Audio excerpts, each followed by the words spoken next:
Halo,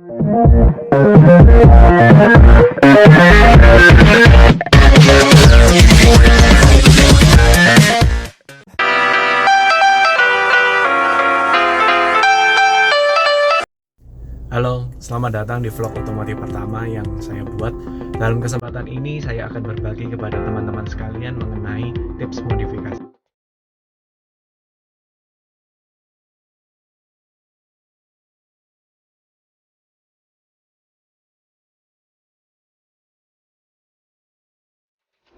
Yang pertama adalah logo. Seperti yang teman-teman tahu, ini adalah bukan logo asli dari Mitsubishi Xpander. Ini merupakan logo yang saya ganti dan saya cat jadi warna merah. Ini bukan dicat ya, tapi ini merupakan saya beli sudah warna merah dan ternyata ukurannya lebih besar daripada Mitsubishi Xpander, logo Mitsubishi Xpander pada umumnya. Dan bagus sih, tapi yang saya baru tahu adalah ini. Bagian ini yang kalau biasanya dibersihkan itu kita ngelap, biasanya lapnya itu kecantol di bagian ini. Nah, ini yang perlu kita menjadi perhatian. Saya kalau zoom lagi, nah ini ada sekat di balik logo ini yang biasanya itu malah menjadi gangguan dalam membersihkan mobil ini. Kemudian berikutnya kalau kita masih lihat bagian depan, itu teman-teman tahu saya kebetulan ini pasang body kit, dan body kit ini rawannya apa? Mudah untuk terkena badukan seperti ini, atau mungkin jalanan yang tanjakan atau turunan yang derajatnya tinggi, itu nanti dia akan mudah tergores. Nah, saya sudah beberapa kali tergores, jadi termasuk salah satu di antaranya. Nah, ini sedang akan diproses asuransi, bersyukur ada asuransi.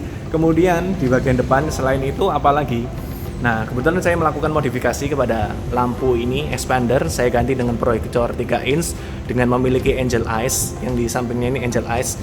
Karena lampu expander standarnya itu tidak terang ya, jadi kalau misalkan kita mau ganti yang terang, saya sudah pernah ganti yang model LED, jadi putih LED yang buatnya lebih besar, ternyata tidak terang juga. Kemudian akhirnya saya diusulkan untuk mengganti proyektor 3 inch ini.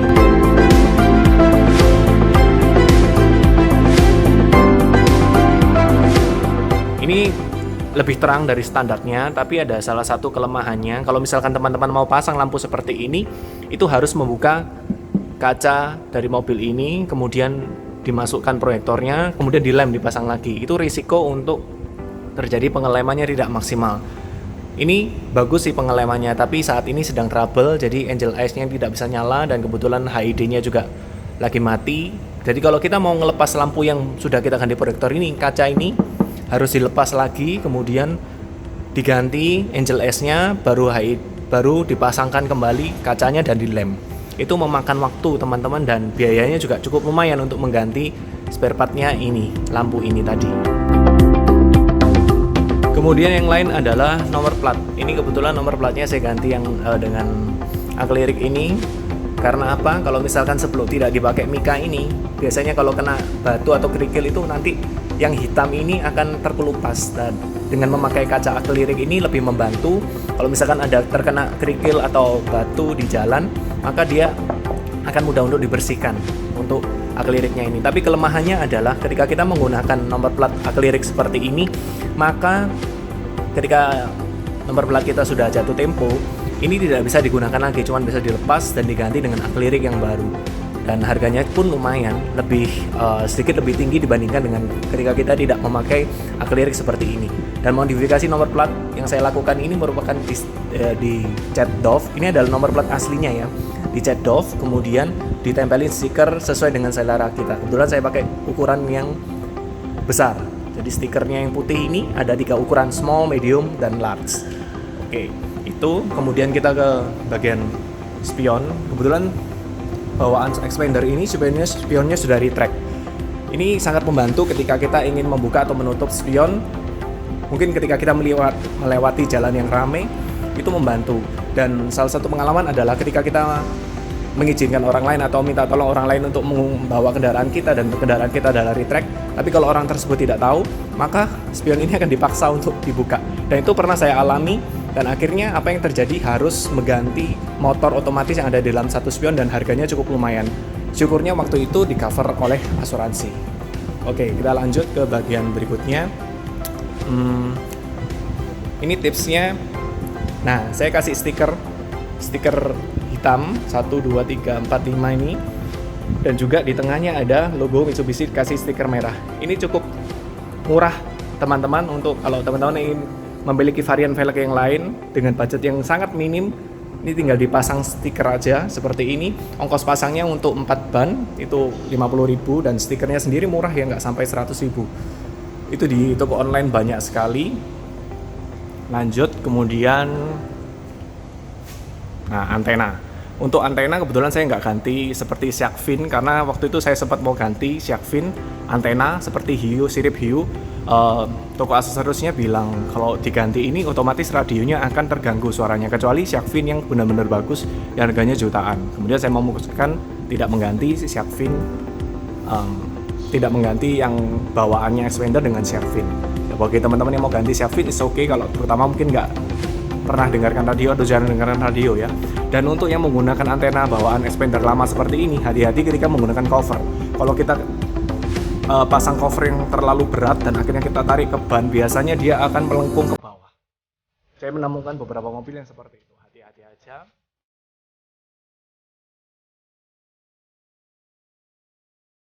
Oke, lanjut ke bagian belakang. Kebetulan di bagian belakang ini bukan sedikit modifikasi, yaitu penggantian lampu seperti ini. Ini bagus teman-teman untuk ketika kita menggunakan di rem, dia bisa nyalanya seperti ini. Nah, tapi kelemahannya adalah karena dia bukan orisinil, itu stikernya yang hitam ini bisa mengalami seperti ini. Ya, ini murah, memang bagus kelihatannya, dan di rem dia bisa nyala lebih terang, tapi ada resiko seperti ini. Mengalami warna seperti ini, cukup murah, dan pemasangannya juga murah, dan waktu itu pemasangannya juga sampai dibolongin satu sedikit, sekitar setengah senti untuk jalur kabelnya. Dan saya tidak menyarankan sih untuk modifikasi seperti ini. Sedikit tentang eksterior, ini kaca depannya expander. Kaca film bawaan depan expander ini ketika pertama kali saya gunakan tidak menolak panas ya. Jadi panas itu masuk ke dalam kabin itu sangat terasa ketika siang hari, jadi sangat disarankan untuk mengganti kaca film kaca depan buat teman-teman yang memiliki mobil expander. Kemudian masih di eksterior, kebetulan di dalam eksterior ini saya tidak melakukan banyak stiker. Jadi kalau misalkan teman-teman ada yang hobi stiker, memberikan stiker dalam mobil expander ini atau mobil apapun ya sebenarnya ya, kalau kita tempel banyak stiker yang biasanya kaca belakang, ya itu sah-sah saja. Tapi kita harus punya risiko kalau misalkan pengalaman saya di mobil yang lain, kalau kita tempel banyak stiker di belakang kemudian sering terkena matahari dalam waktu yang lama, maka stiker itu ketika dilepas akan membekas di kaca tersebut. Oke, kemudian kita bagian eksterior sudah selesai ya. Saya tidak banyak ubahan ketika di bagian eksterior ini. Sekarang kita mau masuk ke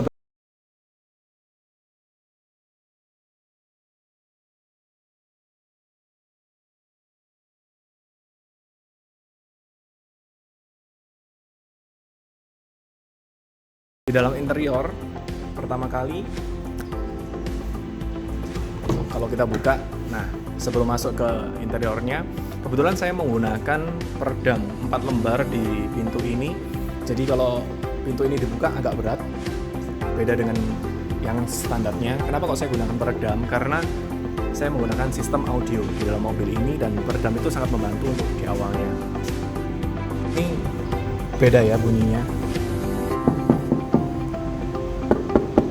Nah ini karena lebih berisi, ini ada peredam, yang dikasih peredam cuma pintu depan saja, kanan kiri masih saya 4 lembar jadi berat. Dan efek negatifnya yang perlu diperhatikan kalau misalkan pemasangannya lemnya kurang lengket adalah seperti yang pernah saya alami ketika kacanya dibuka, maka dia ketika pintunya ditutup ada bunyi seperti kaca itu tidak terekat dengan baik pada pintu, jadi seperti ada bunyi kaca yang agak lepas gitu, black gitu. Dan ini sudah dibenarkan di Mitsubishi-nya, dan seperti ada yang terlepas gitu. Itu salah satu pertimbangan, dan biasanya bagian engselnya ini lebih mudah untuk berbunyi teman-teman, jadi perlu dalam jangka waktu yang, karena kan pintu pengemudi ini paling sering dibuka tutup. Nah, kalau kita pakai peredam itu perlu diperhatikan untuk harus rajin untuk dikasihkan pelumas di bagian ini ketika mulai berbunyi. Kemudian kita masuk ke interior.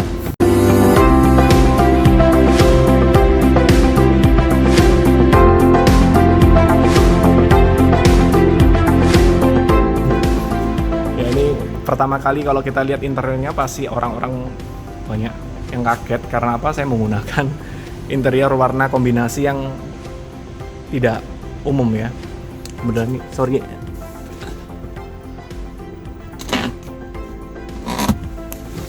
Saya menggunakan kombinasi orange, putih, dan kuning. Dan ini bagus pada awalnya, kemudian lama-lama menjadi bosan dan kebetulan bahan yang saya pakai ini kurang baik. Akhirnya dia itu mudah panas. Jadi untuk pemilihan jok lebih baik menggunakan bahan material yang baik dengan harga sedikit lebih tinggi tapi penggunaan jangka panjangnya lebih fine, lebih baik ya. Kemudian selain itu karpet dasar. Nah, kebetulan saya pakai karpet dasar warna orange karena waktu itu saya lagi gila orange. Tolong jangan ditiru ya, teman-teman. Ini kemudian kombinasi warnanya untuk awalnya fun, senang, warnanya cerah, ceria, tapi kemudian lama-lama jadi bosan juga. Nah, ini yang di tengah ya, nggak terlalu kelihatan, nanti fotonya saya kasih yang lengkap. Oke, ini ya. Kebetulan saya tambahin armrest. Ini saya backlight orange juga.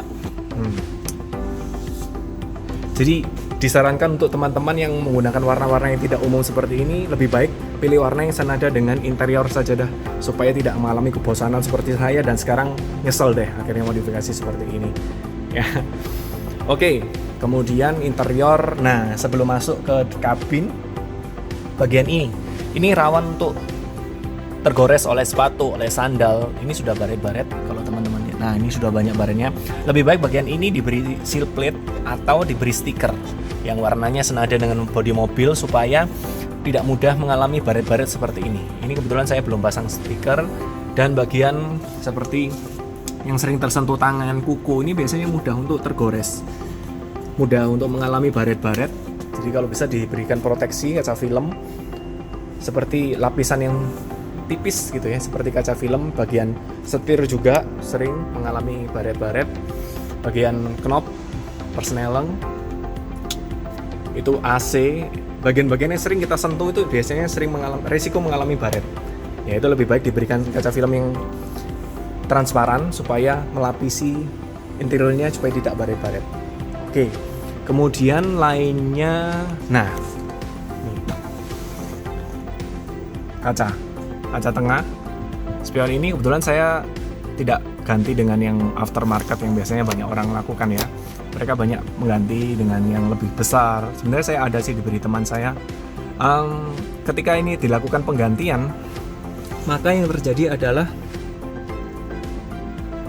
ketika ada vibration melewati jalan bergelombang atau ketika kita memakai audio dengan suara yang sedikit besar, dia vibrationnya lebih besar. Jadi lebih mengganggu ketika kita mengemudi dan melihat ke kaca yang sudah diganti ada tempelannya ya. Oke. Berikutnya adalah kaca tengah.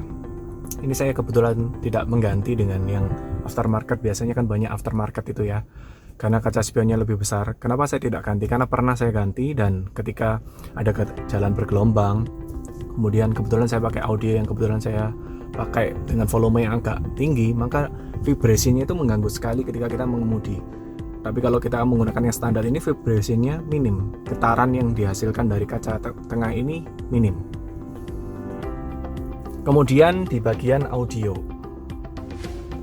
kebetulan audionya saya pakai head unit Alpine yang tipe IVE W530 EBT. Ini sudah bisa sambung Bluetooth. Kebetulan saya punya unit ini dari mobil lama saya dan saya pasangkan di head unit ini. Pakai Alpine karena Alpine terkenal ya untuk kualitas suaranya cukup oke. Dan akhirnya saya juga menggunakan sistem audio. Untuk audionya nanti saya akan saya akan bahas di vlog yang berikutnya lebih rinci apa saja yang saya gunakan. Tapi lebih secara singkat yang saya mau share kepada teman-teman sekalian adalah ketika kita menggunakan pilar yang gantian seperti ini, maka ini pilar aslinya yang kebetulan dimodifikasi untuk supaya speakernya bisa seperti ini. Dan tips aja, pilihlah warna material yang sesuai interior atau sesuai dengan senada lah, kurang lebih senada dengan mobil kita. Saya bahas sedikit aja tentang audio adalah ketika kita menggunakan audio pasti ada pemasangan power, amplifier, dan lain-lain, termasuk salah satunya adalah subwoofer.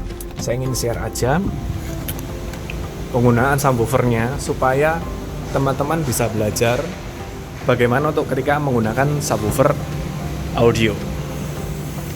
Nah, ya, orange banget. Pada waktu pemasangan ini subwoofernya diletakkan di sebelah kanan. Saya kurang aware pada saat itu.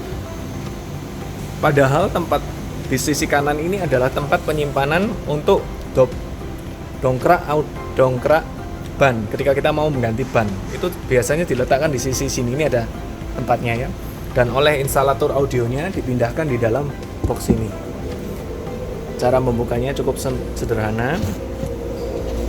Nah, itu saya bungkus dengan plastik. Saran aja untuk teman-teman yang akan melakukan pemasangan instalator audio dengan menggunakan subwoofer yang besar, kalau bisa tidak dilempatkan di sebelah kanan, tapi ditempatkan di sebelah kiri, supaya ketika dongkrak mau diambil di sebelah kanan tetap bisa diakses dengan mudah. Itu aja sih sarannya.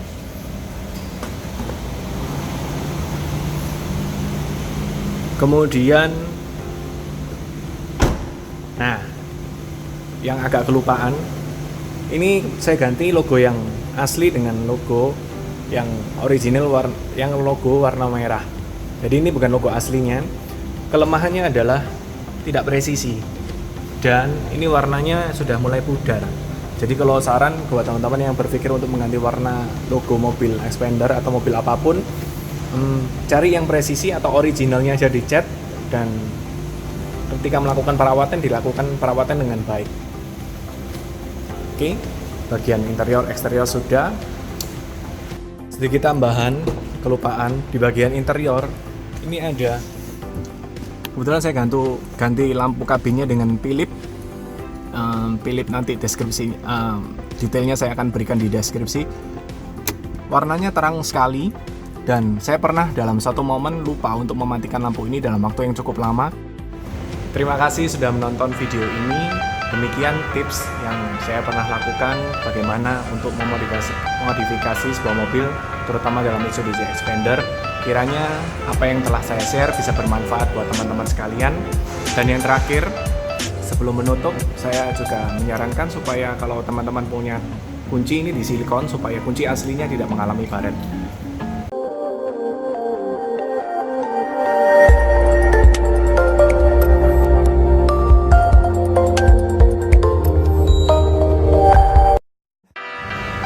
Halo teman-teman sekalian, selamat datang di vlog pertama otomotif yang kali ini akan saya berbuat. Dan untuk teman-teman yang rencana akan pasang modifikasi di audio dan menggunakan subwoofer, nah, tolong abaikan ini barang-barangnya.